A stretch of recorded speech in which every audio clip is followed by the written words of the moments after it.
स्वर्णोदयदीप्तिम् अखिलभुवनचैतन्यप्रसारम्। నమస్కారం, మన ధర్మం కార్యక్రమానికి స్వాగతం. ఇవాల్టి మన ధర్మం కార్యక్రమంలో మన ధర్మ సందేహాలను నివృత్తి చేసేందుకు మనతో పాటు ఉన్నారు ప్రముఖ ఆధ్యాత్మికవేత్త పెరవలి సుధాకర శర్మ గారు. గురుగారు నమస్కారం. అమ్మా నమస్కారం. గురుగారు, నైమిసారణ్యం యొక్క ప్రత్యేకత ఏమిటి? తీర్థరాజ్యమైన నైమిసారణ్యం గురించి తెలియజేస్తారా? నిజంగా నైమిషారణ్యం అనే పేరు వినగానే మనస్సంతా కూడా ఆధ్యాత్మికంగా ఎంతో ఒక ఉత్తుంగ తరంగంలాగా మారిపోతుందమ్మా. ఎందువల్ల అంటే నైమిషారణ్యం అనేటువంటిది ఒక జ్ఞాన కేంద్రం. నిజంగా అక్కడ ఉన్నటువంటి అణువు కూడా అంత పవిత్రమైనటువంటిది. మనం మామూలుగా ఏ పురాణం తీసుకున్నా కూడా అక్కడ సూతుడు శౌనకాది మహామునులందరికీ కూడా దీన్ని వివరిస్తున్నాడు. అది అంతా కూడా నైమిషారణ్యంలో వారు చేసే సత్రయాగ సందర్భంగా అని ఉంటుంది. కాబట్టి అష్టాదశ పురాణాలని వ్యాస మహర్షి మనకు ప్రసాదించిన స్థానం ఈనాటికి కూడా వ్యాసగద్దె అనేటువంటిది వ్యాసుని యొక్క స్థానం అక్కడ ఉంటుంది. అలాగే అక్కడ మనకు ఉన్నటువంటి ఒక కుండము, ఆ విష్ణు కుండం అనేటువంటిది చాలా ప్రసిద్ధి ఉంటుంది. ఎందువల్ల అంటే ఆ విష్ణు చక్రం యొక్క స్పర్శ చేత పునీతమైనటువంటి ఆ కుండము, దానిలో స్నానం చేయటం వల్ల మనకు భగవంతుని యొక్క దివ్యానుగ్రహం అత్యంత శీఘ్రంగా ఫలప్రదం అవుతుంది అని అక్కడ ఆస్తికులు చెప్తూ ఉంటారు. కాబట్టి నైమిషారణ్యం అనేటువంటిది నిజంగా చెప్పాలి అంటే మన అదృష్ట వశాత్తు ఈ యొక్క భూతలం పైన ఉన్నటువంటి ఒక ఆధ్యాత్మిక శక్తి క్షేత్రంగా మనం అందరూ కూడా భావించాలి. ఈ క్షేత్రంలో చేసే తపస్సు అనేటువంటిది నిజంగా తప్పక భగవంతుడిని సమీపానికి మనల్ని చేర్చేందుకు, అలాగే ఆత్మజ్ఞానం పొందటానికి ఇంతకంటే మనకు అనువైనటువంటి స్థానం ఉండదు. నైమిషం అంటే ఇంకొక అర్థం కూడా ఉందమ్మా. మామూలుగా కాలం యొక్క స్వరూపాన్ని మనం తీసుకుంటే మనకు యుగాలు, మహాయుగాలు, కల్పాలు, ఇలా రకరకాల సంవత్సరాలు, అయనాలు, ఇలా రకరకాలు ఉన్నాయి. వారము, రోజు, ఇలా.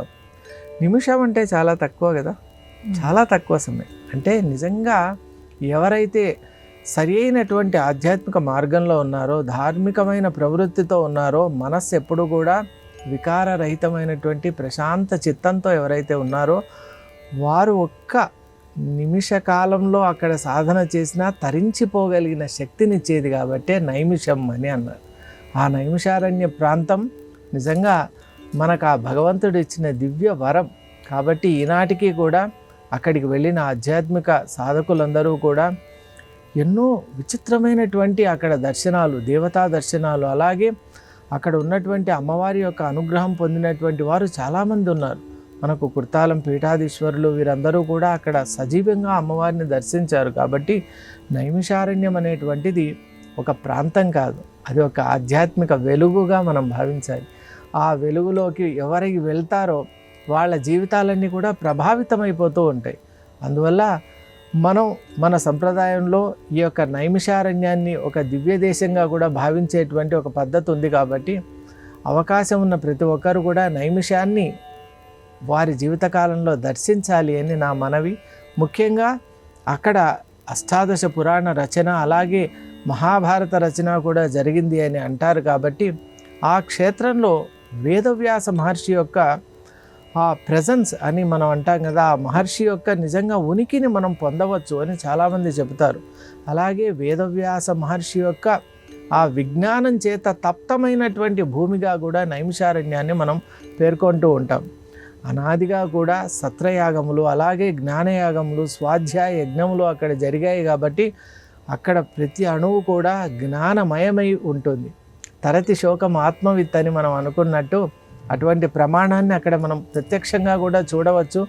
అలాగే ఆ ప్రాంతంలో ఉన్నటువంటి మరొక విశేషం ఏమిటి అంటే, మనం ఏ స్థితిలో ఉండి ఆ ప్రాంతంలో కాలు పెట్టినా కూడా మనల్ని ఉత్తమమైన ఉన్నతోన్నతమైనటువంటి స్థితిలోకి మార్చగలిగినటువంటి శక్తి ఆ భూమికి ఉంది. అక్కడ ఉన్నటువంటి ఆ స్పందన శక్తి అటువంటిది. కాబట్టి నైమిషారణ్యం నిజంగా అత్యద్భుత ఒక జ్ఞాన తద్వనంగా నేను భావిస్తూ ఉన్నాను. గురుగారు, అలాగే స్థితప్రజ్ఞత అంటే ఏమిటి? భగవద్గీత ఈ స్థితప్రజ్ఞత లక్షణాన్ని ఎలా వివరించింది? అవునమ్మా, స్థిత ప్రజ్ఞత పేరులోనే ఉన్నది. ప్రజ్ఞ అనేటువంటిది ప్రతి ఒక్క జీవికి ఉంటుంది. ముఖ్యంగా ప్రతి మనిషికి కూడా ప్రజ్ఞ ఉంటుంది. ఆ ప్రజ్ఞ ద్వారా విచక్షణ, మంచి చెడు ఇటువంటివన్నీ కూడా ఆయన నిర్ణయం తీసుకునే నిర్ణయాత్మక శక్తి ఉంటుంది. అయితే స్థితప్రజ్ఞత అంటే ఏమిటి అంటే మనకున్న ప్రజ్ఞ అనేటువంటిది ఒక సముద్రంలో చిక్కుకున్నటువంటి ఓడ ఎలా అయితే కదులుతూ ఉంటుందో అలా ఉంటుంది మన ప్రజ్ఞ. అది స్థిరంగా ఉండదు. ఇప్పుడు ఉన్నటువంటి మంచి ఆలోచన కాసేపటికి అది ఆ స్థిరత్వాన్ని కోల్పోతూ ఉంటుంది, వేరే ఆలోచన వైపు వెళ్తూ ఉంది. ఎందుకు ఇలా జరుగుతూ ఉంది అంటే అక్కడ ఉన్నటువంటి ఆ చలనం వల్ల అలా జరుగుతోంది. ఆ చలనం ఎలా ఏర్పడుతుంది అంటే మనసులో కలిగే భావనలు అలా ఉంటున్నాయి. త్రిగుణ ప్రభావం చాలా అధిక శాతంలో ఉండటం వల్ల ప్రజ్ఞ అనేది స్థిరంగా ఉండటం లేదు అని మనం గ్రహించాలి. మరి స్థితప్రజ్ఞుడు ఎవరు అంటే ఈ వికారాలకంతా అతీతమైపోయి ఎవరైతే స్థిరంగా తన యొక్క స్వరూపంలో ఉంటాడో అతను నిజంగా స్థితప్రజ్ఞుడు అని సాంఖ్య దర్శనంలో, సాంఖ్య యోగంలో, శ్రీమద్ భగవద్గీతలో మనకు చాలా స్పష్టంగా 2వ అధ్యాయంలో స్థితప్రజ్ఞ లక్షణాలు చెప్పారు. అసలు అర్జునుడే అడిగాడమ్మా శ్రీకృష్ణ పరమాత్మను, స్థితప్రజ్ఞస్య కా భాష సమాధిస్తస్య కేశవ అని. అసలు స్థితప్రజ్ఞుడు ఎవరు, ఆయన ఎలా ఉంటాడు, ఎలా మాట్లాడతాడు, ఇవన్నీ అడిగాడు. ప్రజహాతి యదా కామాన్ సర్వాన్ పార్థ మనోగతాన్ ఆత్మన్యేవ ఆత్మనాతుష్ట స్థితప్రజ్ఞస్తదోచ్యతే అని భగవద్గీత స్పష్టంగా చెప్తోంది. నిజంగా ఈ నిర్వచనం ఒక్కసారి మనం చూసినట్టయితే ఆత్మన్యేవ ఆత్మనాతుష్ట స్థితప్రజ్ఞ తదోచ్యతే అని శాస్త్రం నిజంగా ఎంత అద్భుతమైన శాస్త్రమో కదా మనకు ఉండేది. మరి మనం ఎందుకు అటువంటి శాస్త్రవాక్యాన్ని పట్టుకోలేకపోతున్నాం అంటే మనకున్న ఇతరత్ర కార్యకలాపాలు వాటిని మనం మెల్లగా తగ్గించుకుంటూ వెళ్ళామనుకోండి, మన మనసుకున్న శక్తి చాలా గొప్పది. భగవంతుడు మనకు గొప్ప మనసునిచ్చాడు, కానీ దాన్ని మనం విచలితం చేసుకుంటూ ఉన్నందువల్ల మన శక్తి మనమే తగ్గించుకుంటున్నాం. అలా కాకుండా మనం అఖండ గంగా ప్రవాహంలాగా ఏకాగ్రమైనటువంటి మనస్సుగా మనం తయారయ్యామనుకోండి, అసలు మోక్షం అనేది పెద్ద విషయమే కాదు. ఇక్కడ చూసినట్టయితే మనకు చాలా అద్భుతమైన విషయాలన్నీ కూడా మనం చూస్తూ ఉన్నాం. కాబట్టి అలా ఈ సందర్భంలో కూడా అట్లా ఉంటుందమ్మా. మనకు విచలితం కాని మనస్సుతో మనం ముందుకు పోవాలి. అలా పోయినప్పుడే మనకు నిజమైనటువంటి సిద్ధి అనేటువంటిది కలుగుతుంది అని శాస్త్రాలు కూడా చెప్తూ ఉన్నాయి. గురువుగారు, యోగ సాధన ప్రక్రియలో అష్టాంగ యోగం అంటే ఏమిటో తెలియజేస్తారు? అష్టాంగ యోగం అనేటువంటిది మన యోగ మార్గంలో చాలా ప్రసిద్ధి పొందినటువంటి ఒక మార్గం అమ్మ. అష్టాంగ యోగంలో పేరుకు తగినట్టే 8 రకాలైనటువంటి విద్యలను మనం అభ్యసిస్తూ ఉంటాం. ముఖ్యంగా యమ, నియమ, ఆసన, ప్రాణాయామ, ప్రత్యాహార, ధ్యాన, ధారణ, సమాధి అనేటువంటివి ఈ అష్టాంగ యోగంలో ప్రధానమైనటువంటి అంశాలు. మరి యమము, నియమము, ప్రాణాయామము, ప్రత్యాహారము, ధ్యానము, ధారణ, సమాధి ఇవన్నీ కూడా మనం ఒక సీక్వెన్స్గా, మనం ఒక పద్ధతిగా కనుక మనం తీసుకొని వెళ్ళినట్లయితే ఇప్పుడు బాహ్య ఇంద్రియ నిగ్రహం, అలాగే అంతరింద్రియ నిగ్రహం, అలాగే మనకు ఉన్నటువంటి రకరకాలైన ఇంద్రియాన్ని ఇంద్రియార్థేభ్య తస్య ప్రజ్ఞ ప్రతిష్ఠితం అన్నట్టు నిజంగా మనం ఏదైతే ఇంతకుముందు స్థితప్రజ్ఞ లక్షణాల గురించి మాట్లాడుకున్నామో అవన్నీ కూడా ఇక్కడ ఉపయుక్తమవుతాయి. ఎందువల్ల అంటే యానిషా సర్వభూతాని తస్యాం జాగర్తి సంయమి యస్యాం జాగృతి భూతాని సానిషా పశ్యతే మునేహే అని. అసలు మనం ఉండవలసిన స్థితి ఏమిటి అంటే ఇప్పుడు చూసే ప్రపంచమంతా యోగికి రాత్రిలాగా ఉంటుంది. మనకు పగలు, ఆయనకు రాత్రి, ఆయనకు రాత్రి, మనకు పగలు.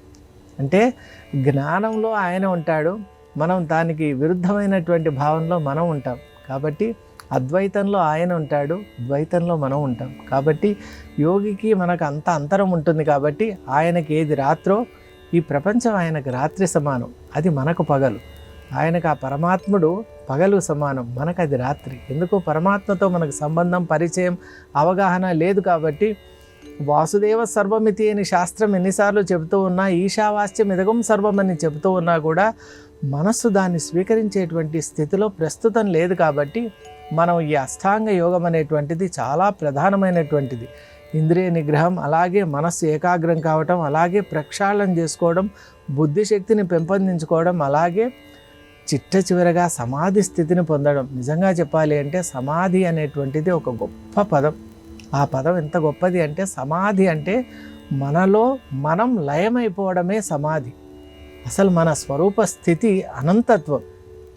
ఈ అల్పమైనటువంటి ప్రస్తుత స్థితి అనంతమైనటువంటి ఆ ఉన్నత స్థితిలో, యథార్థ స్థితిలో లయమైపోవడమే సమాధి. అది ఎలా ఉంటుంది అంటే అఖండంగా ప్రవహించే నది సముద్రాన్ని చేరి అందులో లయమైపోతే ఎలా ఉంటుంది, అదే సమాధి స్థితి. సముద్రంలో ఒక్కసారి నది కలిసిపోయిన తర్వాత ఇది గంగా, గోదావరి, కృష్ణ, తుంగభద్ర ఇలా నదుల పేర్లు మనం గుర్తించి సముద్ర జలాలను వేరు చేయలేం. అలా అఖండంగా ఉన్నటువంటి ఆ సముద్ర సదృశమైనటువంటి ఆత్మతత్వం ఏదైతే ఉందో అందులోకి ప్రవేశించినటువంటి ఇప్పటి మన యొక్క ప్రస్తుత స్థితి పరిస్థితి ఇది కూడా లయమైపోయిన తర్వాత నది సముద్రంగా ఎలా మారిపోతుందో జీవుడు బ్రహ్మంగా మారిపోతూ ఉన్నాడు. ఆ స్వరూప స్థితిని తెలుసుకోవడానికే మానవ జన్మ ఎత్తాం మనమంతా కూడా. అందువల్ల మానవ జన్మ మనకు ఎంతో పుణ్యం చేత మనం సాధించుకున్నాం. ఇది సులభంగా రాలేదు మనకు. అనేక జన్మల్లో మనం చేసిన పుణ్యం అంతా కూడా భగవంతుడు సంతృష్టి చెంది ఒక్కసారి మానవ జన్మ నీకు ఇస్తున్నాను అని ఇస్తున్నాడు. మరి 84 లక్షల జీవరాశుల్లో మానవ జన్మ ఎత్తి కూడా మనం ఈ జన్మను ఏ పనికి వినియోగించాలనో దానికి వినియోగించకుండా, ఇప్పుడు చిన్న పిల్లలకి ఎలా ఉంటుంది అంటే, ఒక డైమండ్ అంటే ఒక వజ్రం ఇచ్చామనుకోండి, ఆ పిల్లవాడు దాన్ని ఒక ఆట వస్తువుగా భావిస్తాడు, లేదా దాన్ని ఒక పేపర్ వెయిట్గా కూడా వాడుకుంటాడు.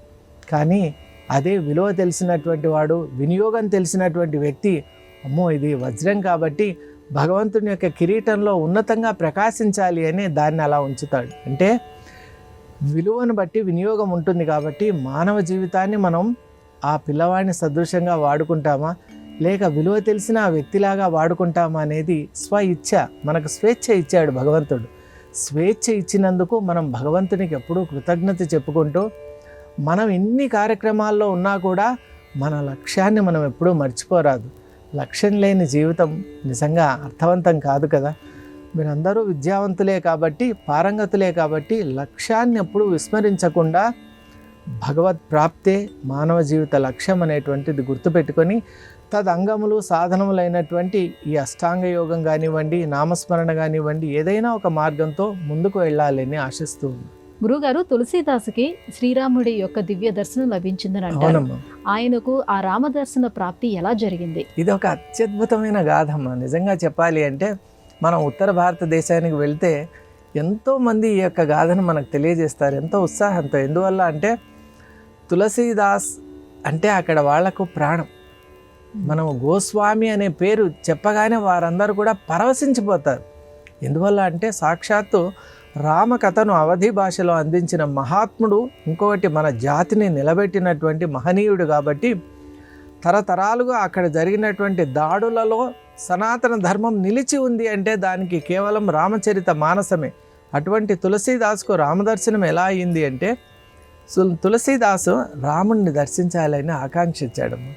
మరి రామదర్శనం అంటే ఎలా అని ఆలోచన చేస్తే పెద్దలు చెప్పారు, శ్రీమద్ రామాయణాన్ని గనక పారాయణం చేసినట్టయితే, దానిపై నువ్వు ఎలాగూ రాసావు కాబట్టి ఆ రామాయణాన్ని గనక నలుగురికి గనక జ్ఞాన వితరణ చేసినట్టయితే తప్పక అక్కడికి ఆంజనేయ స్వామి వారు వస్తారు. కాబట్టి రామాయణం ఎత్ర ఎత్ర రఘునాథ కీర్తనం తత్ర తత్ర కృతమస్తకాంజలి బాష్పవారి పరిపూర్ణలోచనం మారుతిం నమత రాక్షసాంతకం. ఆ మహానుభావుడైన ఆంజనేయ స్వామి నీకు రామదర్శనం చేయించగలడు. కాబట్టి ఆంజనేయ స్వామిని పట్టుకోవాలి అంటే రామకథ వినిపించాలి. కాబట్టి ఒక పని చేయవయ్యా, నువ్వు రామకథను వినిపిస్తూ ఉండు. ఆ రామకథకి ఎవరెవరు వస్తారు అనేది బాగా గమనిస్తూ ఉండు. అందులో ఎవరైతే అందరికంటే ముందు వచ్చి అందరికంటే వెనక వెళ్తాడో ఆయనే హనుమంతుడు అని గుర్తించు. చాలా మంచి ఉపాయం చెప్పారు, ఇంకా పట్టుకుంటాను అని రామకథ మొదలుపెట్టాడు. మొదలుపెట్టాడు అంతే. ఈయన రాసిన ఆ గ్రంథం ఎంత అద్భుతం అంటే తండోపతండాలుగా వచ్చేసారు. జనం విపరీతం వచ్చేసారు, అందరూ వింటూ ఉన్నారు. దాంట్లో తులసీదాస్ ఎలా గుర్తుపట్టాలి అని అప్పటికే ఒక కన్నేసి ఉంచాడు, చూస్తూ ఉన్నాడు. కొంతకాలమైనా గుర్తుపట్టలేకపోతున్నాడు. అప్పుడు మళ్ళీ పెద్దలను అడిగాడు, ఎలా అండి అంటే, లేదు అందరూ అయిపోయిన తర్వాత ఎవరైనా అందరికంటే ఆయన, ఎందుకంటే రామకథ విని మనలాగా వెళ్ళిపోలేడు, పరవశించి ఉంటాడు. కాబట్టి కొంచెం జాగ్రత్తగా పరిశీలన చేస్తే గుర్తుపట్టొచ్చు అయ్యాడు. సరేలేండి అని రామకథ అంతా ఆ రోజు మరీ అద్భుతమైన ఘట్టాలన్నీ చెప్పేసరికి ఇక నిజంగానే ఆంజనేయ స్వామి వారు అక్కడికి వచ్చారు. వచ్చి పరవశించిపోయారు. ఆయన నిజంగా మర్చిపోయాడు, తను వెళ్ళిపోవాలనేది కూడా మర్చిపోయాడు ఆ పరవశంలో, ఆ పారవస్య స్థితిలో. ఆ రోజు తులసీదాసు గుర్తుపట్టాడు, ఈయననే రోజు చూస్తున్నాను అని. దగ్గరికి వెళ్ళబోయేసరికి ఆయన నుంచి దూరం వెళ్ళిపోతున్నాడు.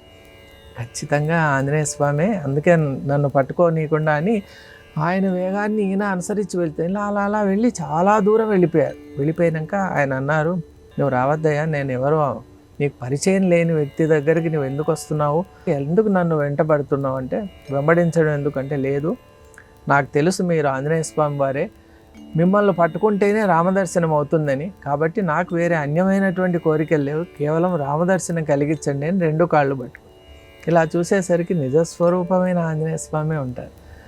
నిజమే, నీవు గానం చేస్తున్నటువంటి రామాయణం అద్భుతంగా ఉంది కాబట్టి నీకు రామదర్శన ప్రాప్తి కలగాల్సిందే. ఎందుకంటే నువ్వు యోగ్యుడవు కాబట్టి తప్పక నా ప్రయత్నం నేను చేస్తాను. ఎందుకంటే శ్రీరామచంద్రుడు ఎవరికి ఎప్పుడు ఎలా దర్శనమిస్తాడో నాకు తెలియదు, కానీ ఆయన మాయ కూడా ఆయన ప్రదర్శిస్తాడు, నువ్వు తట్టుకొని ఉండాలి అంటే సరే ఎలాగైనా అంటే చిత్రకూటంలో ఒక ప్రాంతాన్ని చూపించి ఇక్కడ ఉండవయ్యా, శ్రీరాముడు వచ్చే సమయంలో నువ్వు గుర్తుపట్టి ఆయన్ను గ్రహించు, ఆయన ఇటువైపు రావచ్చు అంటే ఆయన అక్కడే ఒక ఆశ్రమాన్ని నిర్మించుకొని పూజ చేస్తుంటే ఒకరోజు మధ్యాహ్న సమయంలో ఎవరో 2 యువకులు వస్తారు. వచ్చి మాకు దాహంగా ఉంది, ఆ పూజకు పెట్టిన జలం ఇవ్వండి.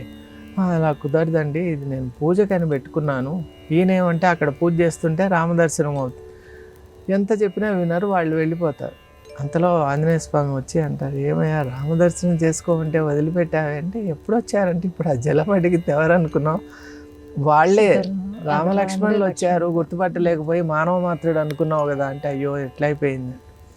సరే అని ఈసారి చెప్తాడు, అలా కాదు, నాకు కొంచెం హెచ్చరిక చేయవయ్యా, ఎందుకంటే నేను అంత నీలాగా ప్రజ్ఞావంతుని కాదు అంటే, సరే అని మరొక రూపంతో ఇలాగే వచ్చినప్పుడు అప్పుడు కూడా తులసీదాసు విస్మరిస్తాడు, గుర్తుపట్టలేడు, అలా మాయ చేస్తూ ఉంటాడు.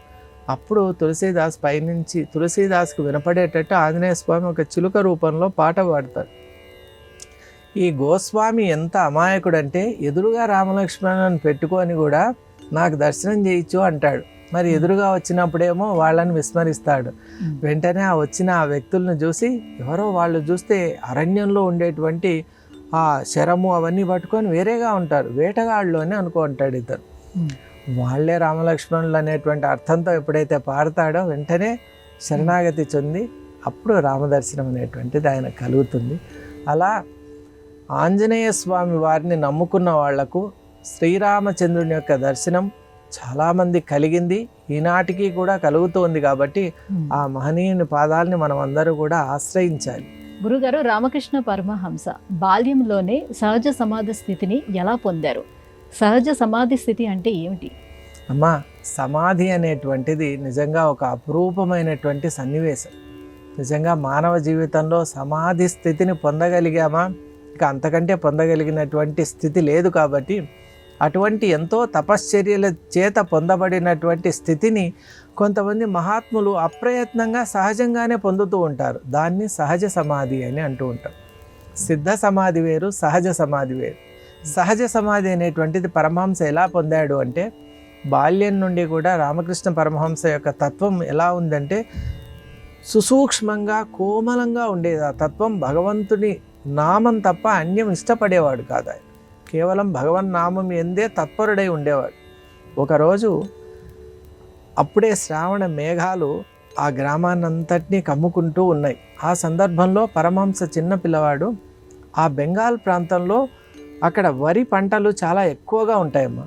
ఆ పంటల సందర్భంలో ఆ పొలాల నడుమ అలా వెళ్తూ ఉన్నాడు బాలుడైనటువంటి పరమహంస. గదాధరుడుగా ఉంది అప్పుడు ఆయన పేరు.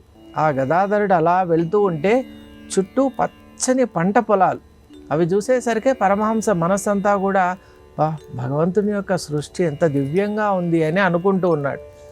ఇంతలోపలనే దట్టమైనటువంటి ఒక మేఘాల సమూహం అలా ఆకాశాన్ని ఆక్రమిస్తూ ఉంది. అది చూసి పచ్చటి పొలాలు, దట్టమైన నల్లటి ఆ మేఘాలు, పరమాత్ముని సృష్టికి నిజంగా ఆ వైభవానికి నిజంగా ఎంత అద్భుతమైనటువంటిది కదా ఇది అని మనసులో అనుకుంటూ ఉన్నాడు. అనుకుంటూ ఉండగానే సుదూరం నుండి ఒక కొంగల బారు, ఒక అలా బారులాగా కొంగలు అలా ఆకాశంలో వస్తూ ఉన్నాయి. ఇక అంతే, పచ్చటి పంట పొలాలు, పైన దట్టమైన నల్లటి మేఘాలు, వాటిని ఆనుకొని తెల్లటి కొంగలు అలా ఆకాశ మార్గాన వచ్చేసరికి ఆ ఉన్నతమైనటువంటి స్థితిని చూసి తనలో ఉన్నటువంటి ఈ బాహ్య స్మృతిని కోల్పోయి వెంటనే పరమాత్మ యొక్క దివ్యమైన తత్వంలో లీనమైపోయాడు. అది పరమహంస కలిగినటువంటి, గదాధరుడిగా ఉన్న ఆ బాలుని కలిగినటువంటి ప్రథమ సమాధి. ఆ తర్వాత ఎన్నో సందర్భాల్లో ఆయనకి ఇటువంటి సమాధి స్థితులు కలగడం, అలాగే సాక్షాత్తు కాళీమాతతో సంభాషణ చేయటం.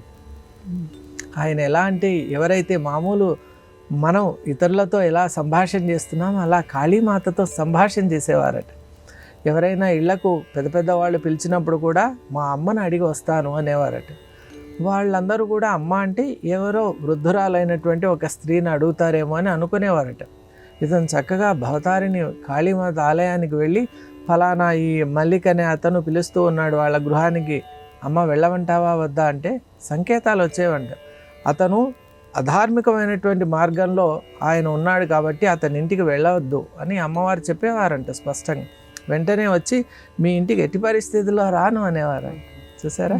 అంటే భగవంతుడితో నిత్యము కూడా ఒక ఆ విధమైనటువంటి సంసర్గం కలిగి ఉండి జీవితాన్ని పవిత్రం చేసుకొని పరమహంసగా మారి మన అందరి జీవితాల్ని కూడా ప్రభావితం చేసినటువంటి ఆ పరమహంస నిజంగా ధర్మ సంస్థాపనార్థాయ సంభవామి యుగే యుగే అని భగవద్గీతలో చెప్పిన ఒక దివ్యావతారంగా మనం భావించవచ్చు. గురుగారు, శాస్త్ర అధ్యయనం మహాపుణ్యప్రదం అని అంటారు. ఇందులో ఉన్నటువంటి ఆంతర్యాన్ని ఎలా అర్థం చేసుకోవాలి? అమ్మా, శాస్త్రాధ్యయనం నిజంగా బహుజన్మల పుణ్యఫలం ఉంటే కానీ శాస్త్రాన్ని మనం అధ్యయనం చేయలేము. ముఖ్యంగా వేదాది శాస్త్రాలు, పురాణాలు, ఇతిహాసాలు, అలాగే షడంగములు ఉన్నాయి. శిక్ష, వ్యాకరణ, జ్యోతిష, కల్పము, నిరుక్తము, ఛందస్సు, ఇవన్నిట్లో కూడా ఏ శాస్త్రాన్ని అధ్యయనం చేయాలన్నా భగవంతుని యొక్క కృప ఉండాలి.